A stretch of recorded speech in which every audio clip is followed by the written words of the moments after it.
মুহাম্মদ সাল্লাল্লাহু আলাইহি ওয়াসাল্লাম বলছে দাড়ি রাখো, এরা কাটে। বলছে টাকনুর উপরে প্যান্ট বড়, এরা নিচে পড়ে।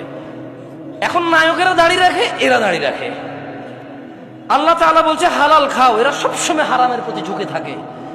ইসলাম যত কিছু আদেশ করছে, মুসলমানদের বর্তমানে কাজ হয়ে গেছে সবকিছুর বিরুদ্ধাচারণ করা।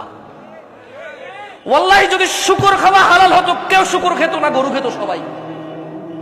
যদি মদ খাওয়া হালাল হতো, এই মুসলমানরা মদের প্রতি এত আকৃষ্ট থাকতো না, সবাই পানের প্রতি থাকতো আকৃষ্ট। যদি সুদ আর ঘুষ খাওয়া হালাল হতো, তাহলে আজকের যে মুসলমান আমার চোখের সামনে আসি, আমার মনে হয় এরা কেউ সুদ আর ঘুষ খেত না।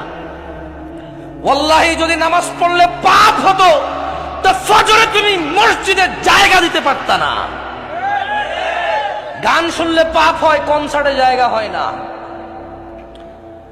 গান শুনলে পাপ হয়, কনসার্টে জায়গা হয় না। সিনেমা